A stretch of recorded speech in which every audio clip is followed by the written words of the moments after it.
Transport ಅಲ್ಲಿ ಇರ್ಬೇಕಂತ ಒಂದು flight ತಗೊಂಬಂದೆ. ಆ ಟೀಮ್ ಇಂದ ಇದು ಫ್ಲೈಟ್ ಈಗ ರೆಸ್ಟೋರೆಂಟ್ ಮಾಡ್ತಾ ಇದ್ದೀನಿ. ಹಾಯ್ ಹಲೋ ನಮಸ್ಕಾರ ಸರ್. ನಮ್ಮ ಬೆಂಗಳೂರಲ್ಲಿ ಕರ್ನಾಟಕದಲ್ಲಿ ಈ ಫ್ಲೈಟ್ ಒಂದು ತಗೊಂಡ್ಬರ್ಬೇಕಂತ ಒಂದು ಆಸೆ ಇತ್ತು. ಬಟ್ ಯಾರು ಮಾಡಿರಬಾರ್ದು ಆ ಟೈಪ್ ಅಲ್ಲಿ ನಾನು ಮಾಡ್ಬೇಕಂತ ಇದು ಸ್ಟಾರ್ಟ್ ಮಾಡಿದ್ದೀನಿ ಸರ್. ಫೈನ್ ಡೈನ್ ಅದರಲ್ಲಿ ನೀವು ಬಂದು ಎಕ್ಸ್ಪೀರಿಯನ್ಸ್ ಮಾಡಬಹುದು. ಆರಾಮಾಗಿ ಊಟ ಮಾಡ್ಕೊಂಡು ನೀವು ಆರಾಮಾಗಿ ಮಕ್ಕಳಿಗೆಲ್ಲ ಕರ್ಕೊಂಡ್ ಬಂದು ನೀವು ಇಲ್ಲಿ ಎಕ್ಸ್ಪೀರಿಯನ್ಸ್ ಮಾಡಬಹುದು. ಇದು ಆಕ್ಚುಲಿ ಪ್ರಾಜೆಕ್ಟ್ ಸ್ಟಾರ್ಟ್ ಆಗಿದೆ ಇನ್ನು ವರ್ಷ ಇದೆ. ಈಗ ಒಂದು ಕರೆಕ್ಟ್ ಒಂದು ವರ್ಷ ಬರೀ ಟ್ರಾನ್ಸ್ಪೋರ್ಟೇಷನ್ ಮಾಡಕ್ಕೆ ಒಂದು ತಿಂಗಳು ಮೇಡ ಆಯ್ತು ನನಗೆ. ಅಲ್ಲಿಂದ ತೊಗೊಂಬರಕ್ಕೆ ತೊಗೊಂಬಂದು ತಿರ್ಗಾ ಇಲ್ಲಿ ಇದು ಮಾಡಕ್ಕೆ. ಆಮೇಲೆ ಈಗ ಫಿಟ್ಟಿಂಗ್ ನಡೀತಾ ಇದೆ. ಇದು ಇನ್ಶಾಲ್ಲಾ ಸ್ಟಾರ್ಟ್ ಆಗ್ಬೋದು. ಈಗ ಒಂದು 1.5 ಮಂತ್ ಅಲ್ಲಿ ಸ್ಟಾರ್ಟ್ ಆಗ್ಬೋದು. ಇದು ಡಿಸೆಂಬರ್ ಅಲ್ಲಿ ಓಪನ್ ಮಾಡೋಣ ಅಂತ ಯೋಚನೆ ಮಾಡ್ತಾ ಇದೀವಿ. ನನ್ನ ವೈಫ್ ಸಿಕ್ಕಾಪಟ್ಟೆ ಸಪೋರ್ಟ್ ಮಾಡಿದ್ದಾರೆ. ನನ್ನ ವೈಫ್ ಇಂದ ಇಷ್ಟು ಬೆಳೆದಿದ್ದೀನಿ. ಫ್ಲೈಟ್ ತೊಗೊಂಬರಕ್ಕೆ ಮೇನ್ ಕಾರಣನೇ ನನ್ನ ವೈಫ್. ಸ್ಟ್ರಗ್ಲಿಂಗ್ ಅದ, ಬಹಳ ಸ್ಟ್ರಗ್ಲಿಂಗ್ ನೋಡಿದ್ವಿ. ಬಿಸ್ನೆಸ್ ಅಲ್ಲಿ ಗೊತ್ತಲ್ಲ, ಅಪ್ ಅಂಡ್ ಡೌನ್ ಆಗೇ ಆಗ್ತೈತೆ. 6 ವರ್ಷ ನಾನು ಮನೇನೆ ನೋಡಿರಲಿಲ್ಲ.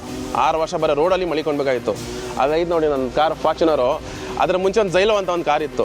ಆ ಝೈಲೋ ಅಲ್ಲಿನೇ ಎಲ್ಲ ಅದರಲ್ಲಿ ಮಲಿಕೊಳ್ಳೋದು, ಅದರಲ್ಲಿ ಊಟ ಮಾಡೋದು, ಅದರಲ್ಲಿ ಕಷ್ಟ.